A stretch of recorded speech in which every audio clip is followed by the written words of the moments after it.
Hello, welcome to my channel, or welcome back to my channel if you've watched my videos before. Today we're going to be doing another tier list video, but this time it's of pop album covers. I absolutely love the visuals that come out of pop music, so why not review some of the album covers? There's a lot of beloved artists in this list like The Weeknd, Lorde, Kesha, Slayyyter, and more. I won't go on too much longer with this intro, but I just wanted to say if you've been watching my videos without being subscribed, I would really appreciate it if you hit that button and subscribe to my channel. And please keep in mind, if I don't love a cover, it doesn't mean I don't love the album. They say never judge a book by its cover, and the same reigns here, so I'd honestly suggest you to listen to any of these albums. They're all good, or at least decent in their sound. Anyways, let's not waste any more time and get into reviewing these 20 album covers. The first cover I'll be talking about is Halsey's Badlands. This cover is very Tumblr. The placement of the title is good, and I like the bold font and pairs well with the noise and the texture on the cover. However, I do kind of wish I could see her face. Also, I feel like I can make this cover, just take a transparent photo of Halsey, put it on top of a background, then add some text followed by textures and adjust the colors a little bit. But I can forgive the simple Pixar editing in this cover a little bit because it was early in her career and her covers have gotten better. It just didn't age the best. It's very stuck in 2014 and the years surrounding it. Badlands is going to be put into D tier. It's low, but we have to have room to go up from here, and my S tier is going to be very selective. Next is something that has yet to be released, Lady Gaga's Mayhem, which reminds me, if you haven't checked this out, I just recently posted a review of Art Pop, so after this video, I suggest you watch it. Now for the cover, I do like it. I like that it isn't crazily edited like some of Gaga's other covers tend to be, like Born This Way and Art Pop. And I like that Gaga is in the forefront of the image, unlike Chromatica. It's a good cover, but there's a lot of black and white covers out there, which subjectively, I prefer some color. It just draws me in more. But as I was saying, I think the black and white covers can be a bit overdone. It feels like almost every artist has one. I think this is Gaga's third one. You could even maybe count The Fame as black and white. I just maybe wish it was giving a little bit more visually. I thought it looked like she was pressing her face against broken glass, but the more I look at this, the more the illusion fades, because now it just kind of looks like they put a broken glass overlay on top of a photo of Gaga and then smudged half of it. I think this will age better than Badlands though. It's not bad, so I guess just put Mayhem in C tier. Next is an album near and dear to me, Marina and the Diamonds' Fruit. Now, I absolutely love this cover. The way the rainbow light reflects behind her, the way the color pops against the black in the background is so fun. Marina looks great, and I love the bright bold lip. It's giving nostalgia, but it's also giving futuristic. Maybe I'm just a sucker for neons and black, but this cover is beautiful. It would look good on a vinyl, a poster, a wall. It's a beautiful work of art. My only tiny thing keeping it from S tier, I wish they did a variant without the text. The text at the top and the bottom looks fine and goes together nicely, but I just would have preferred a version with just Marina and no text. It's recognizable enough that someone could just know what the album is without plastering the title on the front of this beautiful photo of Marina. Or even, they could just keep the fruit and get rid of that Marina on the Diamonds text. But that's just my one little thing, so this is going to go into A tier. Grimes' Miss Anthropocene is next. I don't know if this is unpopular, but I really like this cover. It's a very signature to Grimes, and maybe it's just because I like this kind of aesthetic, but I find it very visually appealing and interesting. Even though Grimes isn't on it, I feel like she doesn't really need to be, and this type of cover works for the album. It's very reflective of the sounds in Miss Anthropocene. Is it blowing me out of the water? Not necessarily, but I really do like it. Marina is such a focal point on Fruit, and the image with the colors is what's striking, but in this type of cover, you really want to stare at it and digest it and look at every little detail. They're both the same tier, A tier, but for opposite reasons. Grimes' cover is one you really want to look at. Next we have Ray's My 21st Century Blues. I really enjoy the symbolism of the music carrying her. I like how many of the instruments used in this album are represented on the cover, as the instrumentals on this album are absolutely tremendous. I also enjoy that she didn't just go with a black and white cover, but they added a little bit of red, and the visualizers for this album follow the same visual theme that the cover has, so it is cohesive with the album and the era. I enjoy it a lot, but maybe a different pose would have pushed this cover into S tier. I think having Ray give a little bit more face would have benefited this and brought it to a whole new level, because she's a great actress in her videos. I know she can serve face. So let's put this one in A tier as well. Talking about serving face, we have Rina Sawayama and her cover for her debut album, Sawayama. This is a cover and a half. I love the hair. It looks so interesting with her avant-garde makeup. I love how Rena was really a canvas for art in this photo. Every part of her was attended to when it came to taking this shot. The earrings sparkle beautifully, the nails pop, the visual is stunning. They did an amazing job with the highlights of this image as well. It pops in all the right places. It's glamorous, but stays interesting. It's a great cover. Sawayama is our first S-tier album cover. Next, we have one of Poppy's pop albums, Poppy.Computer. I don't know what the purpose of this white triangle was. I don't know what's really going on. I think Poppy has leveled up her visuals and photo shoots a lot since this era, and leaving That Man. Honestly, looking at this, I'm not sure if That Man made up this concept for this album cover, because it's just not making much sense. There's so many ideas you could do to mix tech and art. It's such an explorable idea, so this just feels so underwhelming. Many of the single covers from this album I prefer much more than the actual cover itself, honestly. I think she definitely grew from this, so I'm putting this in F tier. I know she can do better, and I'm just not a fan of the Poppy.Computer cover. Let's go back to Sabrina's last album and talk about Emails I Can't Send. For what I understand the concept of this album to be, although I haven't completely dove into it, I think this cover should be a little bit more emotional. This is giving glamour, but it isn't really giving me vulnerability. Also, from Sabrina's videos, we know she can slay a visual much harder than this. I also think the curtain could have been cut off because it's kind of an eyesore and sticks out to me a lot. I think maybe for a more aesthetically pleasing image, change the color of the curtain, but at the same time, I do think Sabrina looks gorgeous, and I get the idea they were going for. I just don't think this album necessarily needed to be a glamour shot, so I'm putting it in D tier with Badlands. I often feel like girls run this genre, but let's talk about a man's cover. Benson Boone's Fireworks and Rollerblades. I like the nostalgic vibe of this cover. I love the way the sparks coming from the roller skates really pop. I think it's well done with how the subject is in motion on the cover, but still looks very clear. But my issue with this cover that makes it not as great as it could be is I wish Benson was more visible and not blurry in the face. As I said, it's clear, his body looks very clear, but I can barely tell it's him in the face. So I just want to see a little bit more face from Benson, and this would be rated higher because it is executed well. I haven't listened to this album in full to digest if it represents the music well, so maybe it would be higher as well if it did, and I knew that it did. But for now, I'm gonna put this in B tier, it's fine.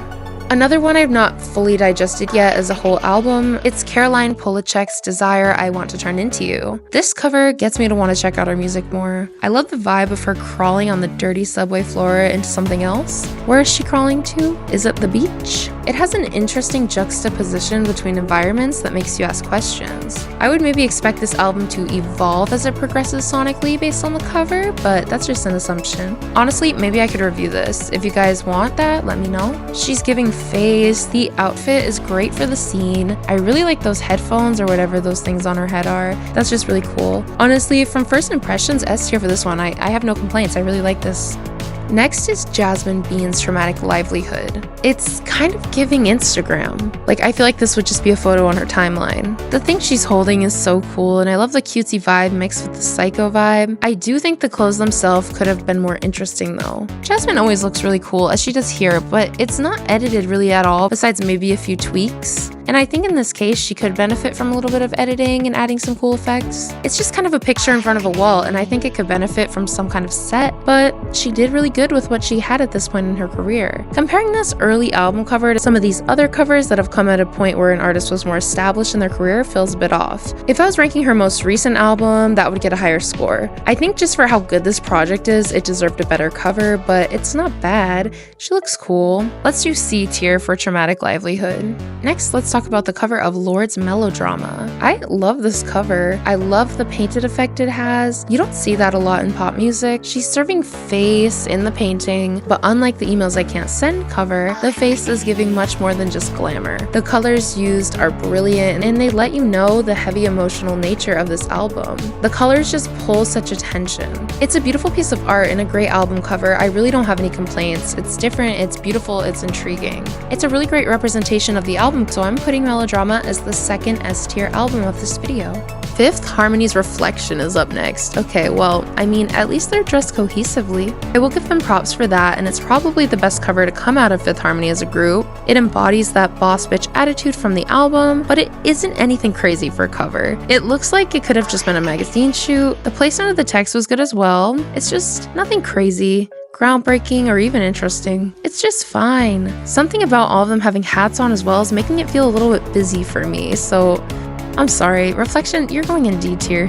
One of my favorite covers and albums is up next, Montero by Lil Nas X. The 3D modeling in this cover is unreal. They did such a great job with the editing, and I love the aesthetic of it. It almost reminds me of a brighter, different version of The World from Melanie Martinez's album Portals. It's gorgeous. Lil Nas X stuns. He's definitely the focal point of the album, but the background is still so interesting without taking over. The photo just looks so high quality. The colors pop, there's a lot of life to it. It goes with the music videos and all the other Montero visuals as well. Lil Nas X really brings it when it comes to this image. I absolutely love it, so I'm putting Montero into S tier as well. Maybe my S tier isn't going to be as selective as I thought. Let's do another Pop Boys album. The next album cover we will review is The Weeknd's Dawn FM. The makeup is absolutely amazing for the Dawn FM cover. It's so transformative. If I didn't know who The Weeknd was, I'd just think this was some elderly man. The dim lighting helps add to that nostalgic vibe that Dawn FM has. I think it goes well with the album's vibe and concept. The face he's serving is very interesting as well. I really like this cover a lot, but it's just kind of The Weeknd but old. I think he can do better. I prefer After Hours cover, honestly, but I do like this cover more than the Hurry Up Tomorrow cover. It's really good. It's just not pushing me over the edge to go into S tier, so Dawn FM, it can be placed in the A tier. It's solid. Next is the first album I ever bought for myself, Kesha's Cannibal. I love the wild, carefree vibe that this cover embodies. I think the color matching with the gold and the blue was a really cool choice. Those colors obviously go together well. I mean, blue and yellow are opposite on the color wheel, so.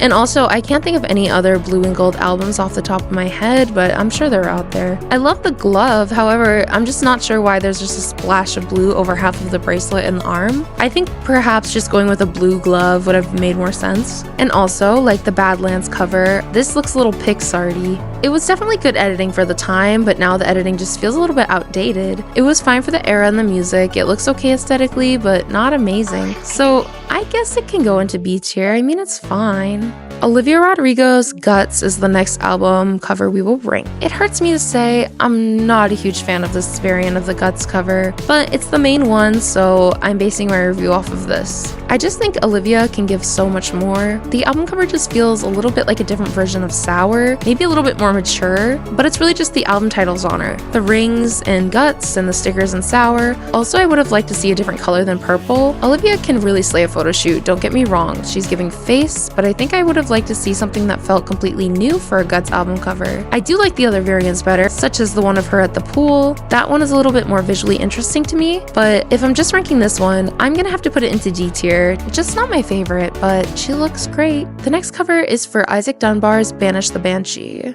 I really like this cover. The deep red and the even darker purple match the vibe of the album so well. I can't even explain it, but the album and that color combo just gives the same vibe. I love how the retroness and the sound is reflected in the look Isaac is rocking on the cover. It's really pretty. It's a great photo. My only tiff, my one little thing with the editing. I don't think there needed to be a black box on the top for where the title is, and it's a little distracting. I think the text could have just gone over the image. Also, the lighting on the right half is a little bit intense. It almost seems like there's another black box on the side if you don't look close enough. I don't want to rank this low because Isaac looks great, it's creative, and it references the past while still being fresh. It's just that small little editing thing. In this tier list, I'm gonna put Banish the Banshee in B tier.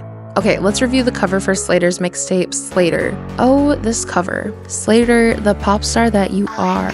I love this cover a lot. It's giving 100% Y2K sexed up pop star, and I'm living for it. Slayyyter's face is serving CUNT. The pink tanning bed with her name etched in it is so pleasing to the eye. I wonder if that's a real tanning bed. It matches the hyperpop Y2K vibe of the album so well. It's eye-catching, pop's good. If I didn't know this album and I went to the store and saw it on the shelf, the colors would really catch my eye. I'd definitely be enticed to check it out. I also love the tramp stamp. That's really a slay as well. I think this is just as good as Slayyyter's Starfucker album, so S tier, it's great. Okay, the last cover that we're gonna rank. This one is a controversial one. It's Ariana Grande's Thank You Next.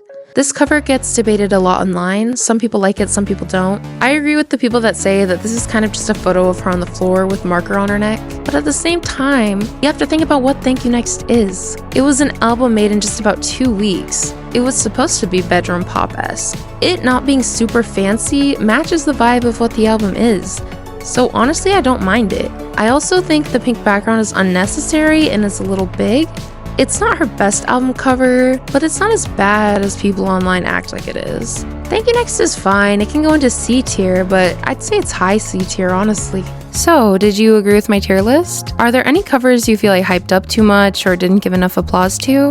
Let me know in the comments below. I had fun doing this, so I hope you also enjoyed it. I hope you take it upon yourself to watch some of my other videos as well. I post music related videos every week. Also, to keep up on what's going on in the industry, make sure to subscribe and turn on bell notifications so you see my music news shorts. I upload them every day. Thank you so much for spending the time to listen to me go through these album covers, and have a great rest of your day. Bye!